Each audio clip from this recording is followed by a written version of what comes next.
Good morning, everyone, and welcome to the Cash Recovery Coffee Break. This is Harv Plattig, your host, and we're so glad to have you with us this morning as we get into this month's topic, and it's a real complex one, collecting more money.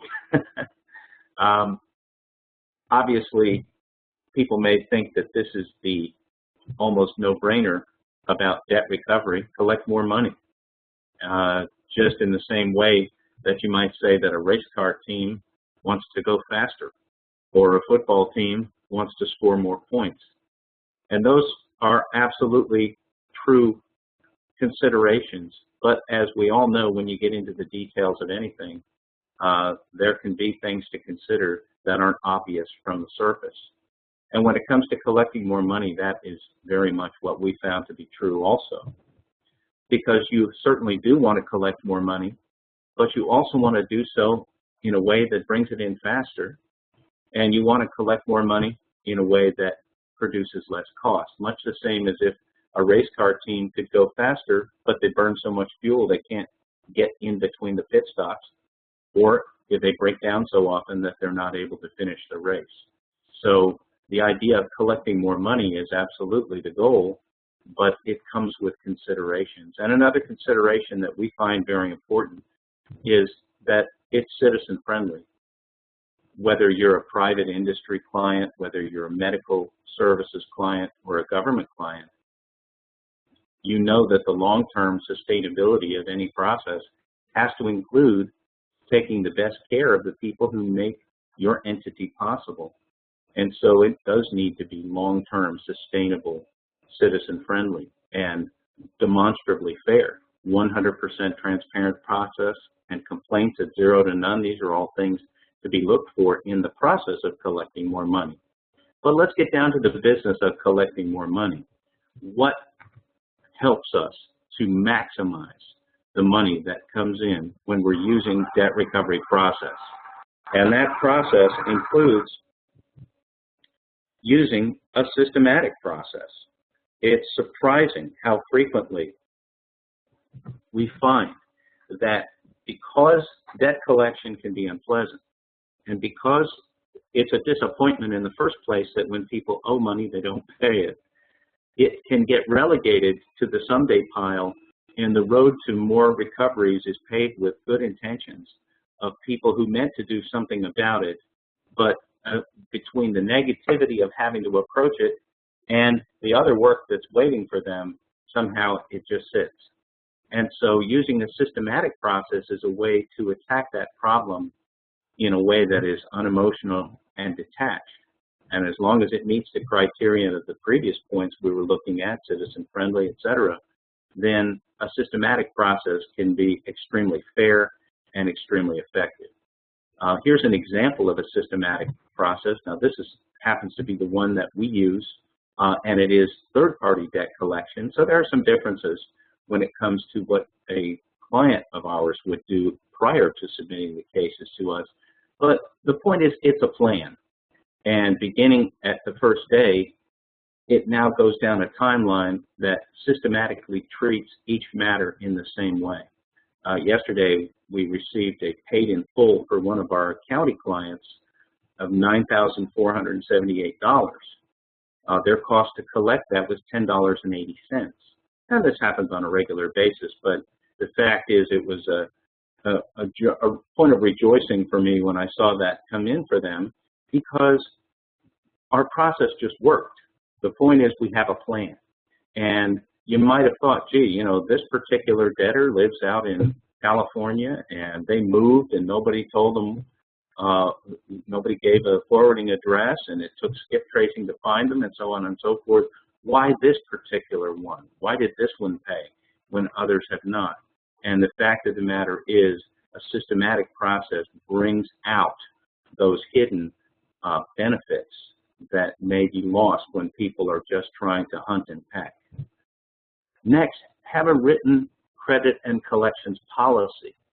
And this is something that, upon request, we at NCS Plus have always helped our clients with at no charge, because sometimes they find that that really gives all the stakeholders and decision makers up and down the line especially the authority chain within their enterprise or organization, an opportunity to comment, to buy in, to ask the questions, to be comfortable with the process. And then once it's in writing, there is a standard to keep navigating back to. So having a written credit and collections policy may not be for everyone, but it can be a very powerful tool in the course of collecting more money. And of course, it ties in perfectly with using a systematic process. Written credit and collections policy can be as simple as asking, what do you do when the cases are 30 days past due, 60 days, 90 days? Let me give you a hint. When they're 90 days past due, something should have been done by now. But the point is, getting it in writing, making a commitment, once again, avoids the potential downside of trying to do it on the fly and then ultimately relegating it to the someday pile where nothing happens. It happens more than I would have ever thought, but it really does happen. Next thing in collecting more money that we'd recommend is optimize the stages of recovery. And, you know, I'm kind of a car guy, so I was thinking about it in those terms that when I was a kid, the cars that my grandparents drove, many of them had just a low and high. I guess I'm identifying how old I must be. This low gear and high gear, they had a 2-speed transmission. Nowadays, a lot of cars that you buy have a 6-speed automatic transmission. Well, why is that? They have found that more stages of delivery of power are helpful in getting the most performance out of that engine, out of that fuel. And the same thing is true in debt recovery.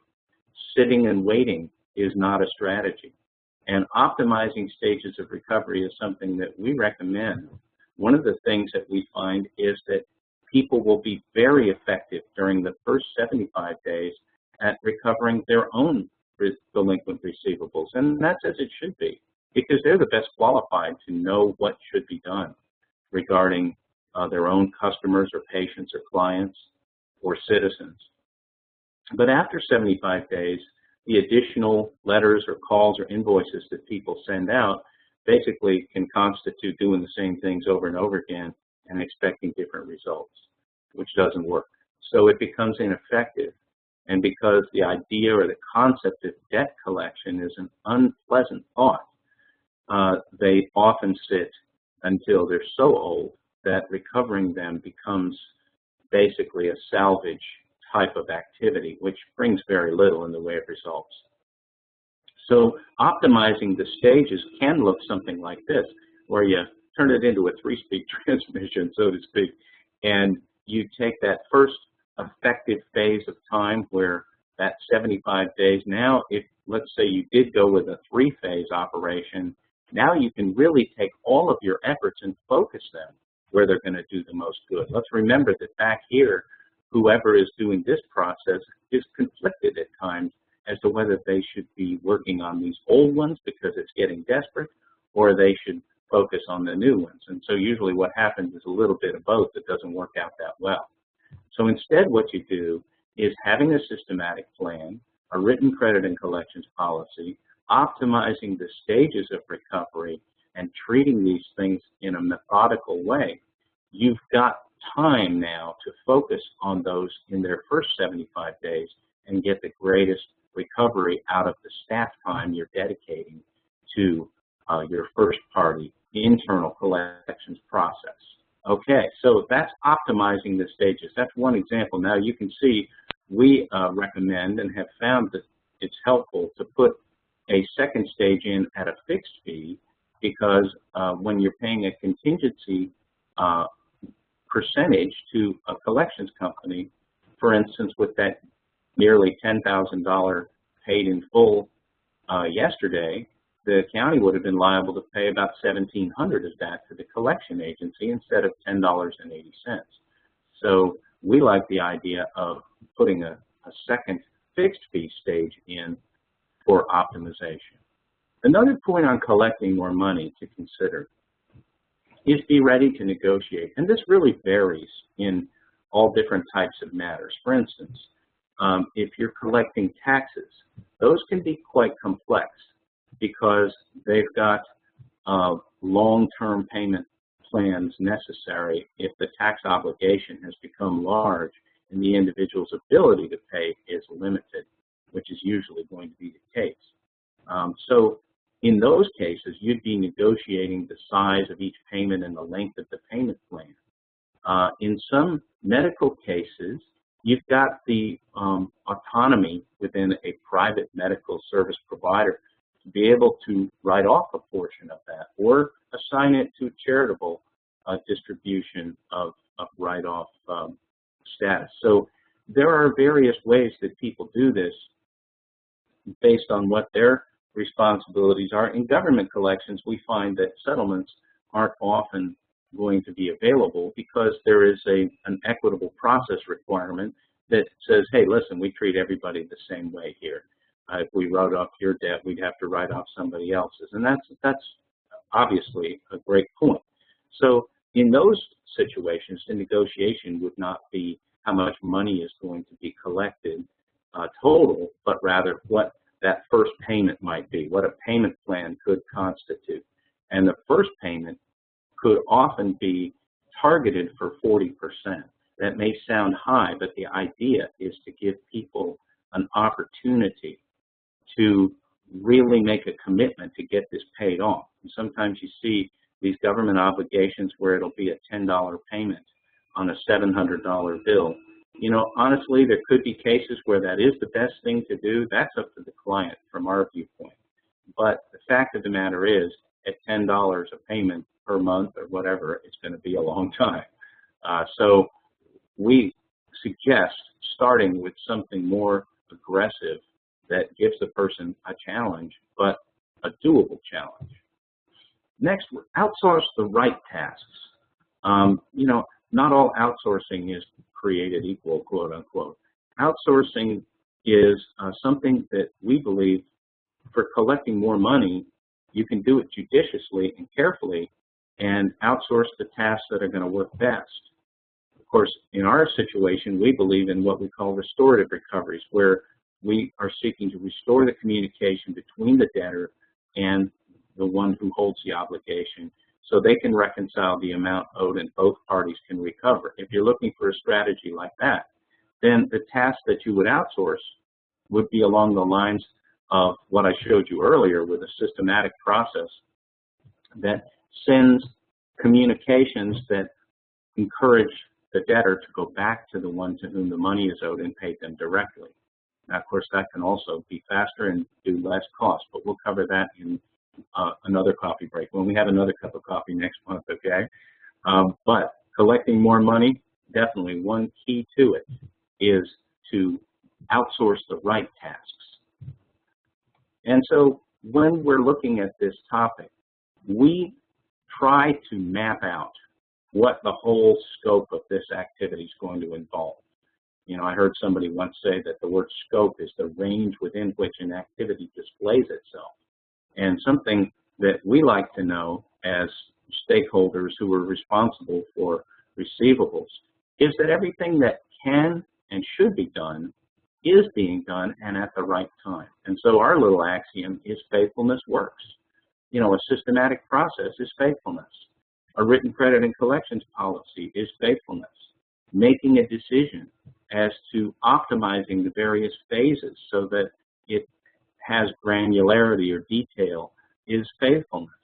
And we believe that you can collect more money, you can do it faster for less cost when you pull out the whole scope of the matter and just make decisions that are fair and that treat everyone equitably across the board. And so then the work gets done. It doesn't sit on the someday pile.